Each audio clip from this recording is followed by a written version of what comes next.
Morning, everyone, and thank you very much for joining me. This is the morning market review for Thursday, the 2nd of June, 2022.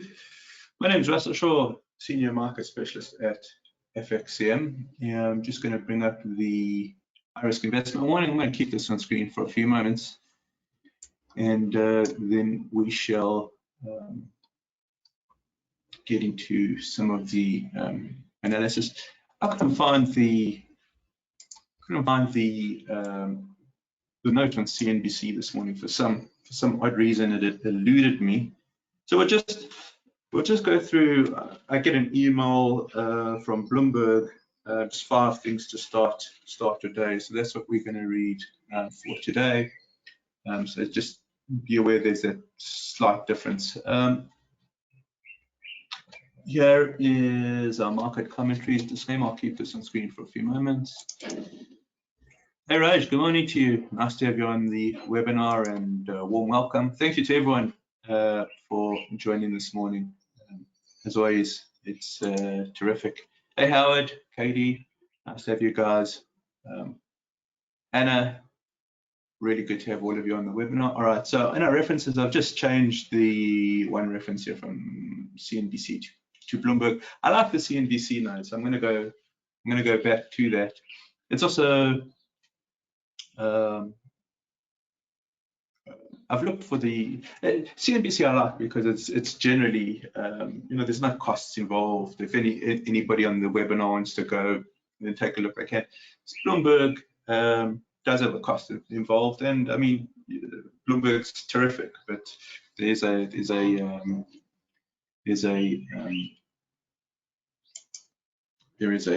cost involved with that. All right, let's just let's take a look. Let me just go through the Bloomberg. And Raj is having a bank holiday, and I see actually, of course, it's the Jubilee weekend, isn't it? Apparently the pints are going to be super cheap. So, all right, very good. Thank you very much for joining. All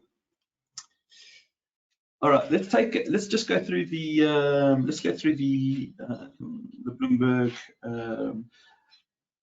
It starts out, Meta Platforms, Sheryl Sandberg is stepping down as Chief Operating Officer, but will remain on board of the parent company of Facebook, Instagram, and WhatsApp.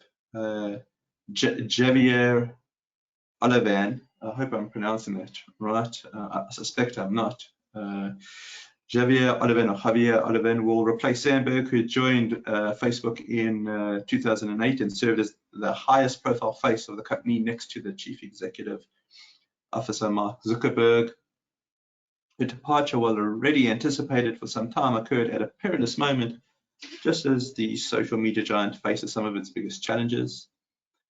The next one I think is quite important. Jamie Dimon. Jamie Dimon is the CEO of JP Morgan. He's warned investors to prepare for an economic hurricane as the economy struggles against an unprecedented combination of challenges, including tightening monetary policy, Russia's invasion of Ukraine. That hurricane is right out there down the road, coming our way, the JP Morgan Chief Executive Officer said at a conference on Wednesday. We don't know if it's a minor one or Superstorm Sandy. You better brace yourself. Last month, he said that there were storm clouds looming over the US economy, but said he's since updated that forecast given the challenges faced by the Federal Reserve as it attempts to rein in inflation. US President Joe Biden is likely to visit Saudi Arabia later this month as part of an international trip for NATO and Group of 7 meetings, as record high US gas prices weigh on his party's political prospects. Biden would almost inevitably meet its effective ruler, Crown Prince Mohammed bin Salman, who the US president blames for the 2018 murder of a US-based columnist in the kingdom's Istanbul consulate. Pressure has grown on Biden to relent to a meeting with Ben Salman as US gasoline prices have spiraled to record highs during his administration. And just other news just around that, OPEC's meeting today. Okay, OPEC's meeting today, and there is, I think around about 430,000 barrels that they need to agree as an increase in daily production. But there's reports that they're going to not include Russia in that. So the only ones that can really fill that gap would be the Saudis. So just some extra news there. Next, Hungary raised new or already rejected demands that presented an obstacle to European Union's efforts to approve a partial ban on Russian oil imports, sinking a push to clinch a deal Wednesday. EU ambassadors may meet again on Thursday to try to greenlight the bloc's sixth sanctions package that would target Russia for its invasion of Ukraine. Sanctions in the EU require the unanimous consent of its 27 nations, and Hungary has blocked the latest package of measures for weeks as it sought assurances its energy supplies wouldn't be disrupted. Okay, this is just sort of the conclusion. European stock futures nudged higher while Asian equities fell as investors assess the path forward for policy tightening. OPEC Plus ministers meet to discuss supply. The UK kicks off a 4-day bank holiday weekend to celebrate Queen Elizabeth II's Platinum Jubilee for 70 years on the throne for the 96-year-old monarch. Cleveland Fed President Loretta Mester discusses the economic outlook at a virtual event.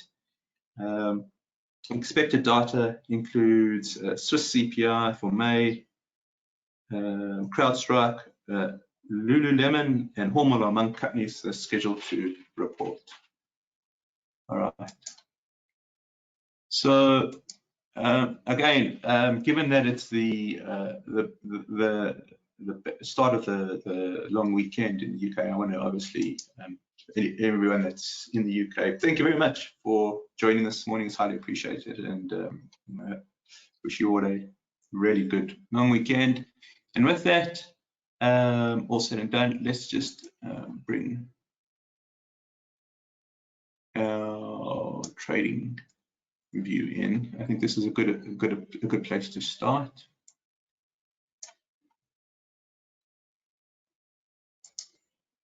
All right.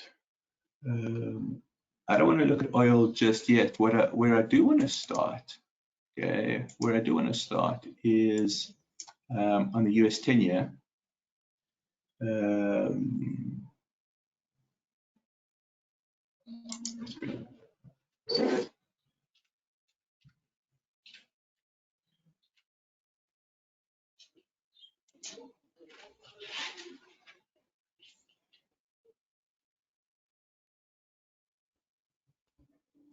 All right, let's go down to the daily here. And this is, I think, a key theme. We suggested it on Monday. It is playing out according to what sort of the thinking was. So let's just go there and understand what needs to happen for it to really play out to its I guess potential. Now, there has been a lot of analysis on the US 10-year, especially from technical analysts, saying this was a head and shoulders top. I think the pattern might still be there. Let's just take a look. Yeah, so the pattern's still there. Here's the left shoulder. Here's the head. Here's the right shoulder. And now we're actually at a key point for a head and shoulders. We're kind of at the pullback. So if it is a head and shoulders, then it theoretically hits the necklines on its pullback and then continues the pattern down. So that's something that is possible, and we need to keep that in mind. But the way that we suggested it might be playing out, the way that we suggested it might be playing out is that it looks like a breakup from a downwards wedge. Katie just asking, can it be a W pattern? Sort of. I think if I'm kind of seeing it right, where is my this sort of? I think if I'm reading you right, are you seeing this as the sort of first part of the W, and sort of this is the second part? Is that what you're seeing there, Katie? W, yeah. So my answer to that is, of course, it could be. It's no use saying no, it's not, and then it turns out that it is. So I think there's a whole lot of possibilities here, and that's the I think the sort of art part of technicals as well. How are you actually defining this over here? Are you looking at it as a top? Are you looking at it as a continuation pattern? And without getting into sort of the debate in terms of what kind of pattern is it, we can actually sort of minimize that debate into really two types of scenarios. Okay, so, and the first scenario would be reversal. Is it a reversal pattern? Okay, or is it a continuation pattern? And again, I would say that, sorry, I've got the wrong study here. Just put this in. You know, it doesn't really matter. Continue. I don't quite spell it right, but you guys get the. So is it a reversal or continuation? So that's kind of what we're trying to figure out. And the truth of the matter is, if it's a reversal, then that head and shoulders pattern is probably the pattern. If it's a reversal pattern, well, if you kind of want to see it as sort of a double a W, fine. The way I see it is as a wedge pattern. In terms of sort of in terms of technical analysis theory, double bottoms are generally reversal patterns, KD. So, in other words, the double bottom comes at the bottom of a downtrend.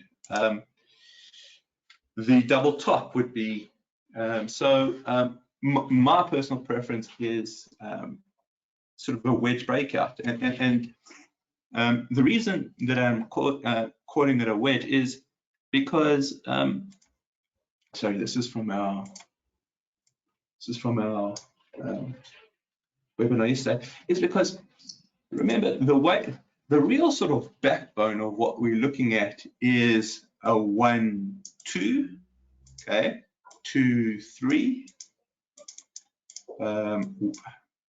1, 2, 2, 3 in uptrends. In downtrends, what we're looking at is 1, 2, 2, 3, 2, 3 the corrections, 1, 2 the impulses, 1, 2. So that's kind of what we're looking for. And why are we looking for that? Is because what we're trying to do is we're trying to catch the dips in an uptrend, short into the rallies in an uptrend. Catch the dips in a downtrend, short the rallies in an uptrend. That is effectively what we do. So if that's kind of the broad overview, then what we need, Katie, is ways to identify the 2, 3 corrections.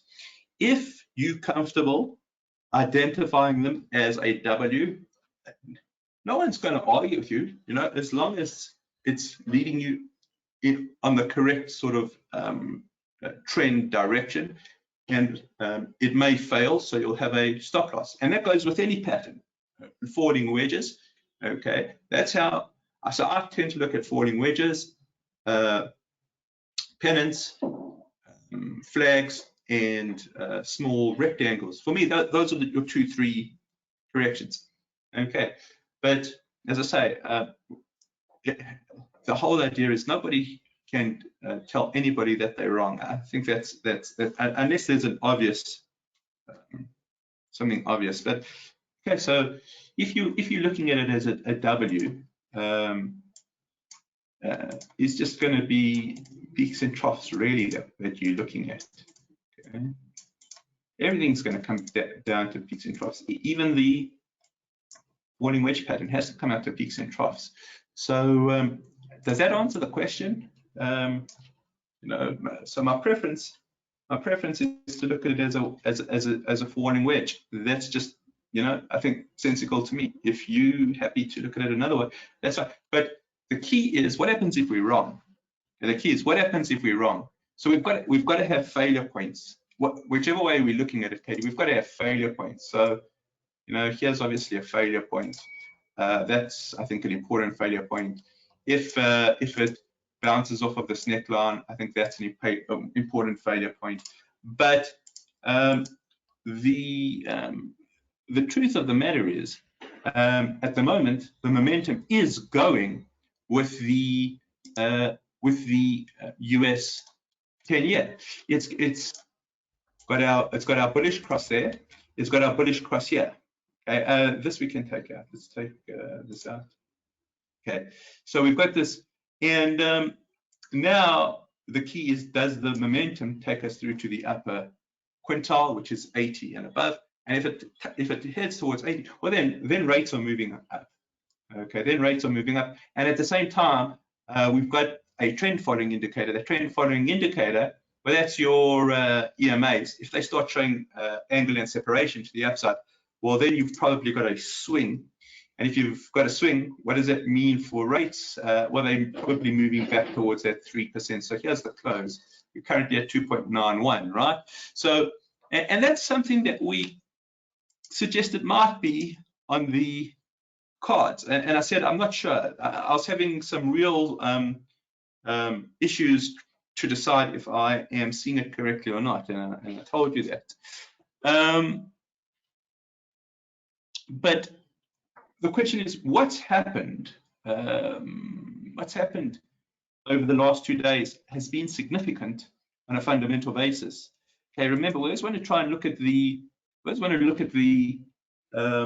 technicals, get an idea of what's happening with the technicals, but they must be driven by fundamentals. We must understand what's driving the market.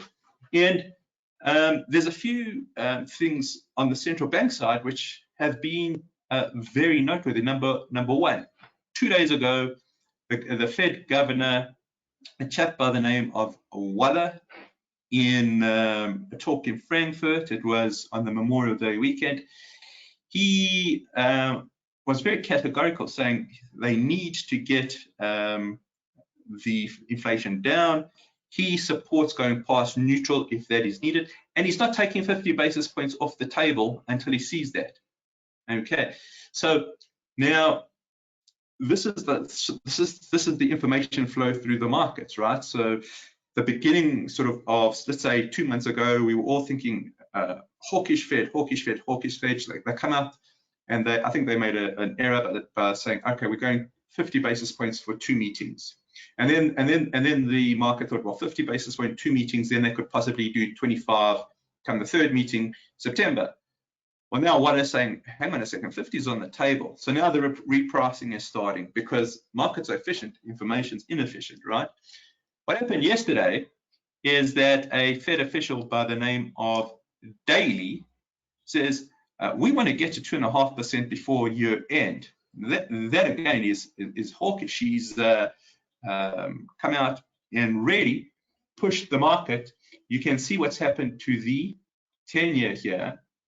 And it's now starting to reprice this this hawkishness in. At the same time, what we posited at the beginning of the week was oil prices are starting to move. Now, oil is a huge conundrum here because every time it looks like there is some sort of support, it's actually falling through it, okay, or it's battling. So we're on the daily here. You can see it's starting to roll. If we go through to the so it looked like it was moving up here and then it tanks. Okay, now is it kind of, so oil to me has been a very, very difficult instrument to monitor for the week.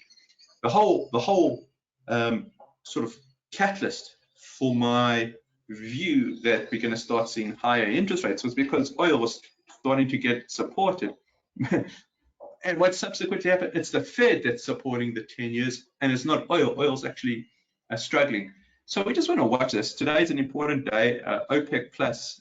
So I know Katie, you're a keen oil watcher. Just be aware, I think that today there is heightened risk, okay?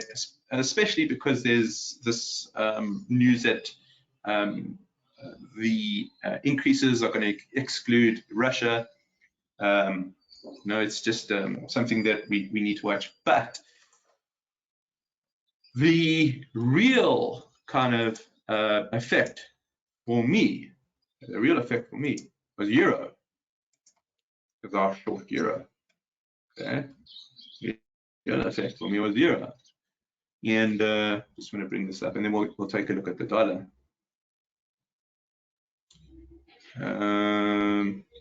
Sorry, just give this a moment. It should kick in. Here it comes.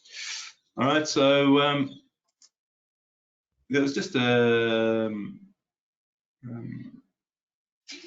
really lovely sell-off yesterday. Just a really lovely sell-off yesterday, and you know, I think I got in there. I got in pretty close to sort of when daily, before daily came out, then daily came out. It was you know, one of those lucky breaks. But anyways, so what's moving the market? It's not the euro side, it's the dollar side. So that as the US 10-year starting to move, dollar's starting to move. Okay, it looks now as if there is some sort of repricing going on, but as soon as the market hears this hawkish news, and that's the risk, is that there's always going to be this, in my opinion, this bias towards hawkishness.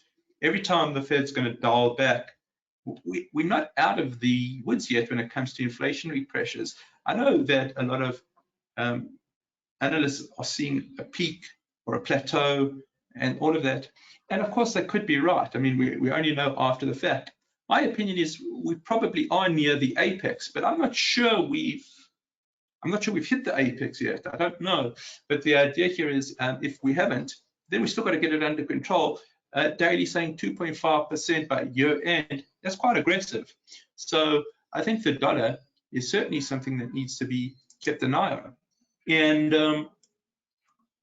I think I wrote an article 2 days ago. If I just go down to, I've got a insights template here. Let's just go through to the insights template.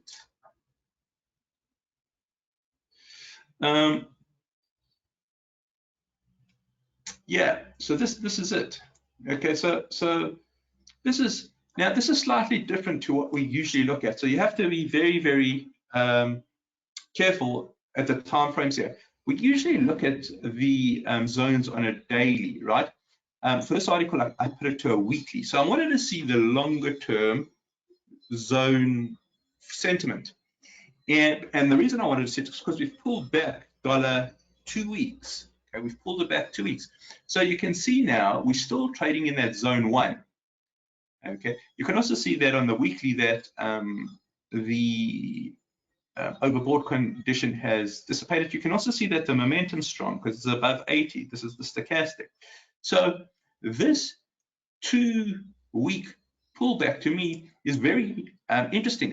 It's enticing. I'm asking myself, is this still going to stay in zone 1? If it is, then we're probably near some sort of higher trough.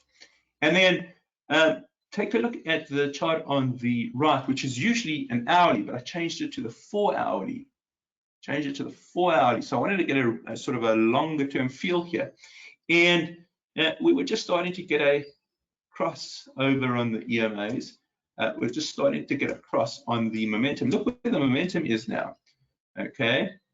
The momentum, okay, is actually in the upper quintile.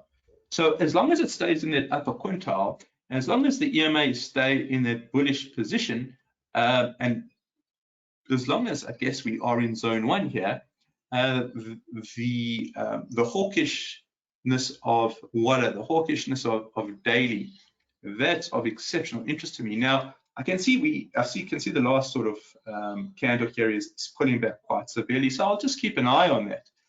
However, if the stochastic doesn't roll over, okay, if the stochastic stays in 80, well, this is probably another dip that we can potentially look at to see if it's exploitable. If we roll out of that 80, then of course the bullish momentum is dissipating, and we've got to try and understand why. One of the reasons could be because oil has come off, right? So we just want to keep an eye on that. I think what we'll do here, let's take a look at DAX in this time of a scale, which I haven't done before, so I'm not sure what to expect. Let's just bring it up and see what we see here. And see, the DAX has a slightly different chart to dollar in that you can see the oscillators are in no man's land, whereas the dollar still has its indicator in 80, suggesting possibly stronger momentum. We're kind of in this neutral area for DAX, and then you take a look at the zone. Well, we're in the neutral zone, right? Between the blues is what we call neutral. So some sort of I guess uncertainty. I think the market wants to kind of find its direction still. What we can say is that it has moved from zone 3 into zone 2. That's a relatively bullish move. It's a move forward from weakness to neutral. But of course, it looks like it's starting to capitulate. So I want to just keep an eye on the crossovers here. Take a look at where the momentum is for the 4 hour. It's not in a great place. So if the longer it stays down in this 20 area, the weaker the potential in terms of DAX pricing. This 14,500 seeming to be a strong level of resistance. Let's just go back to our main layout here, and then the interesting chart I think for DAX is the 4 hourly. Let's just bring that up.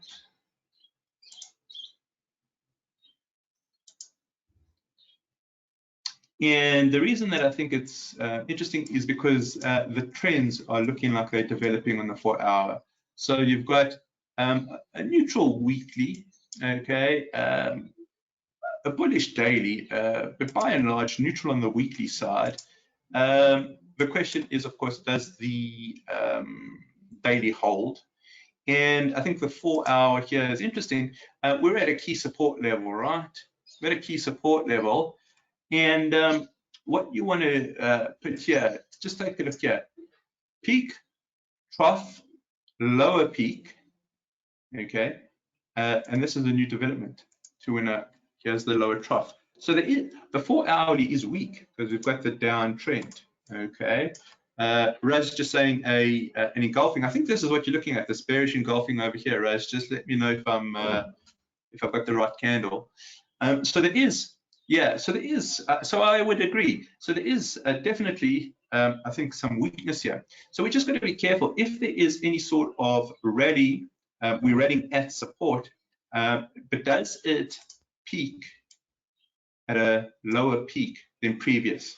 Because that means, of course, the bearishness is set to continue. Keep an eye on this stochastic. If it stays on the lower side, there's the bearish energy. So what's sort of the game plan? I think that what we can see, let's go to the hourly. We can see we've had a good strong start. let's wait until the top of the hour, see if the support is still there, and then I think it's a matter of taking a look between 4 hour, 1 hour, because the weekly is neutral. Okay, and we're pretty close to this 14,500 level. All right, any questions? Any questions? Go ahead.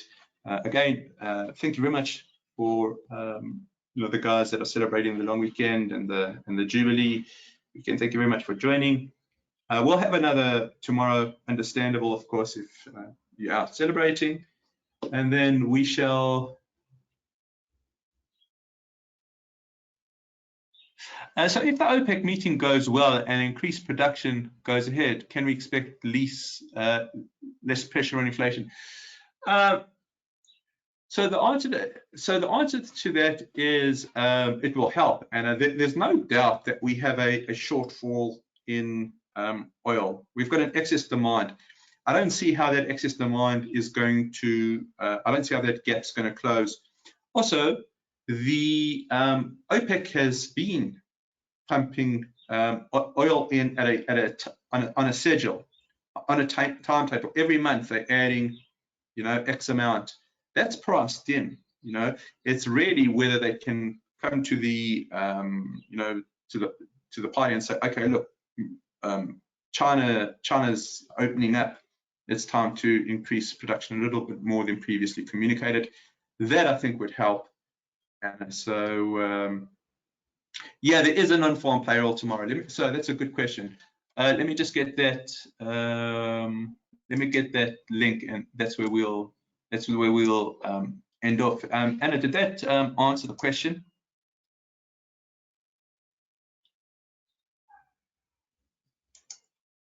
Okay, let's just get this.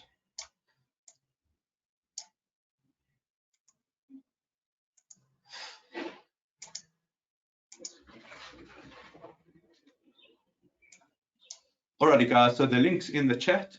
So if you want to join tomorrow, please click on that and register. Of course, you can email me. I'll email you the link as well if needed. Thanks very much, guys. Have a good day ahead, good evening, and we'll chat soon.